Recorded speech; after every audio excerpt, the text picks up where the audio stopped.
समाज जाने वाले तो से सब कुछ तो हाथ था सो इसकी करे ऐसे तो हर एक घर अंदर जी बीच का दो टाइम में रोटी खाने लगो और कोई ऐसी चारा नहीं।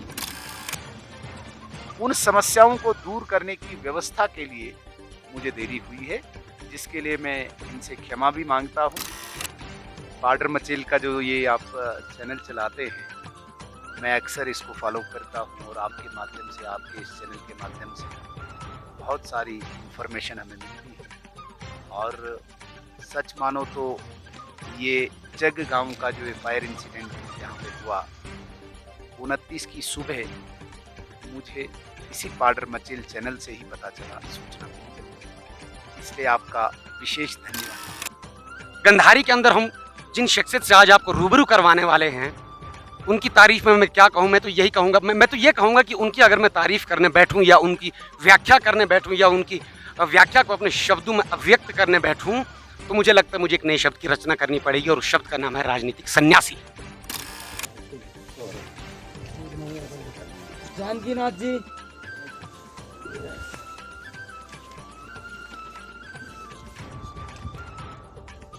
हरी सिंह जी, जो तेरे ऐब बताता है उसे मत खोना कि आज कहाँ मिलते हैं आईना दिखाने वाले हैं।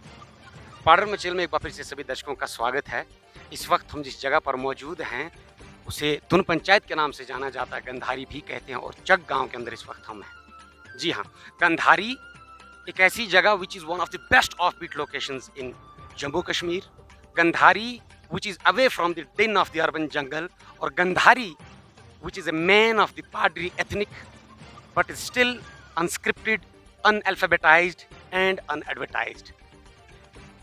गंधारी के अंदर हम जिन शख्सियत से आज आपको रूबरू करवाने वाले हैं, उनकी तारीफ में मैं क्या कहूँ। मैं तो यही कहूँगा, मैं तो ये कहूँगा कि उनकी अगर मैं तारीफ करने बैठूँ या उनकी व्याख्या करने बैठूँ या उनकी व्याख्या को अपने शब्दों में अभिव्यक्त करने बैठूँ, तो मुझे लगता है मुझे एक नए शब्द की रचना करनी पड़ेगी और उस शब्द का नाम है राजनीतिक सन्यासी।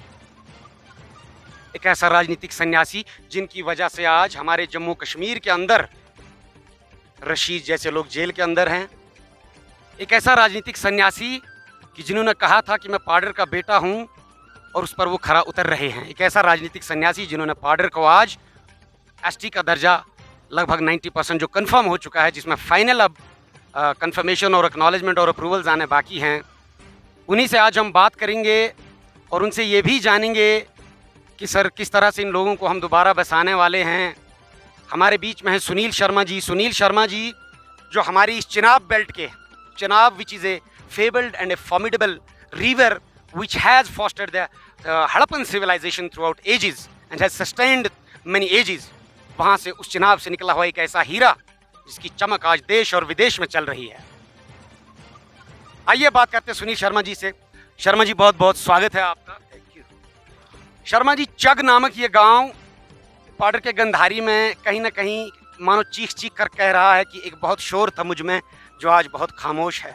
यहाँ के पशु, यहाँ की भेड़ें, यहाँ के बच्चे, यहाँ की औरतें, यहाँ के लोग टिकटिकी लगाकर आपकी राह देख रहे थे, मानो जैसे अयोध्या में श्री राम का इंतजार किया जा रहा हो। सर, जानना चाहता है पूरा पाडर भी और ये लोग भी कि आखिर इतनी देर क्यों लगा दी हुजूर आते आते।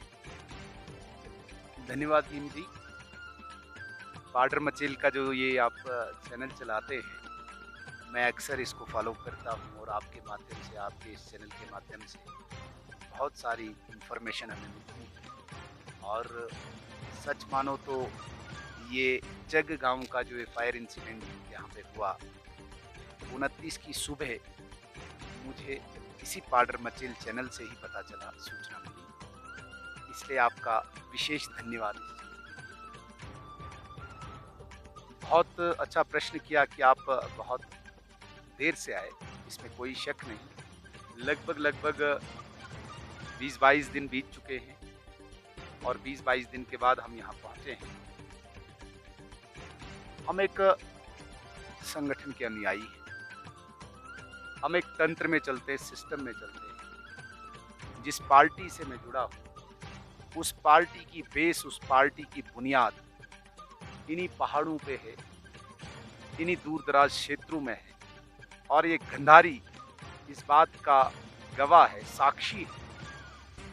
जब जब भी भारतीय जनता पार्टी को जिस जिस चीज़ की आवश्यकता पड़ी है, तन मन धन से इन लोगों ने सेवा की है भारतीय जनता पार्टी की। इसलिए मैंने वो तंत्र की बात यहाँ पे अपनी देरी से आने के लिए इसलिए जोड़ी कि हमारा पार्टी का निज़ाम काम करता है। मैं एक छोटा सा इसमें एक हिस्सा हूँ, एक छोटा सा रुकन हूँ। सुनील शर्मा पार्टी नहीं है, भारतीय जनता पार्टी। इसलिए पार्टी का एक तंत्र काम करता है। वो तंत्र यहाँ पे स्पॉट पे पहुँचा, जिन्होंने इमीडिएट यहाँ पे एसेस करना था चीज़ों को। हमारी खुशकिस्मती है कि इस पार्डर से इसी पार्टी के, इसी संगठन के 2 चुने हुए प्रतिनिधि भी है। हमारे हरिकृष्ण जी, हमारे अर्पण जी, ये यहाँ पे पहुँचे और जो भी यहाँ पे जायज़ा लेना था या जो भी सरकारी मदद इंस्टेंट आनी थी वो इन्होंने करवाई। मैंने तुरंत लेफ्टिनेंट गवर्नर साहब से, चीफ सेक्रेटरी साहब से जो सहायता यहाँ पहुँचानी थी उसमें कोशिश की कि यहाँ पहुँचे।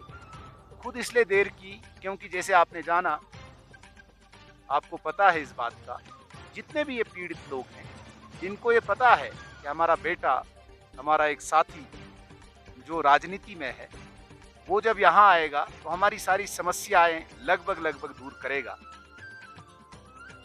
उन समस्याओं को दूर करने की व्यवस्था के लिए मुझे देरी हुई है, जिसके लिए मैं इनसे क्षमा भी मांगता हूँ। हालांकि 20-22 दिन लेट नहीं हुए, 5-7 दिन ही लेट हुए थे, लेकिन फिर मौसम ने और देरी करा दी, इसलिए लेट हुआ। क्योंकि जैसा कि आप जानते हैं, बदन पे पूरे कपड़े भी नहीं थे, मकान तो दूर की बात है, यहाँ पे राशन या फॉडर की जो बात करें, कुछ भी इनके पास नहीं बचा था। हर चीज़ की व्यवस्था करना, हर चीज़ के लिए पूरा मैनेज करना, ये जिम्मेदारी मेरी थी। मैं आज संतुष्ट हूँ अपनी जगह। हालांकि सारी चीज़ें अभी विजिबल नहीं हैं, जो चीज़ इनको दिखनी चाहिए थी, अभी उसमें टाइम लगेगा विजिबिलिटी आने में, विजिबल होने में, लेकिन उसकी बेसिक बुनियाद जो है वो लगभग मैंने फाइनल कर दी है। चाहे इनके बदन के कपड़े हैं, चाहे इनके 4-5-6 महीने का राशन की बात है, चाहे इनके बिस्तर की बात है, चाहे इनके बर्तन की बात है, चाहे कुछ भी बेडिंग की बात है, या इसके अलावा जिस प्रकार से मैंने कहा कि इनको दोबारा से पुनर्स्थापित करना है, इनके घर दोबारा से बनाने हैं, उसके लिए लकड़ी, उसके लिए मटेरियल, उसके लिए घर, या जो थोड़ा बहुत इनको जो राशि की आवश्यकता थी, उस सब की व्यवस्था मैं लगभग करके ही आया हूँ। मैं मतलब कि मेरा संगठन, मेरा परिवार, मेरी पार्टी, हम सब लोग, तो इसलिए इतनी देरी हुई। लेकिन आज मुझे लगता है कि इन्होंने भी अपने दिल के जो अल्फाज थे, जो दिल के जो शब्द थे, वो हमारे सामने रखे, और जो मैंने इनके सामने बातें रखी वो भी लगभग ये सुन के संतुष्ट हुए। न सिर्फ इतना, यहाँ पे ये जो नौजवान इन पीड़ित परिवारों के हैं, इनके पास कोई सोर्स ऑफ इनकम नहीं है, इसके लिए भी इन्होंने हमसे उम्मीद जोड़ी है।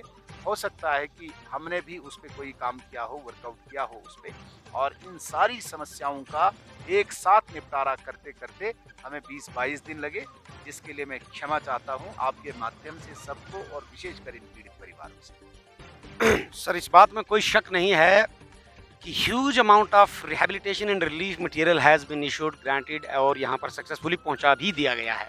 और इस बात में भी कोई शक नहीं है कि पार्डर के इतिहास के अंदर पहली बार ऐसा हुआ कि जब कोई घटनाक्रम हुई या आगजनी का जो मसला वाक़या सामने आया, तो ड्यूकाम साहब, हेड ऑफ द डीसीज या head of the revenue institution की मैं बात करूं अगर, तो वो यहाँ पर रातों रात पहुँचे, इसमें कोई शक नहीं। और इस बात में भी कोई शक नहीं है कि पार्डर के इतिहास के अंदर, पार्डर की सुनहली पटभूमि पर अगर स्वर्णिम अक्षरों में किसी का नाम लिखा जाएगा तो वो भी आपका ही नाम लिखा जाएगा।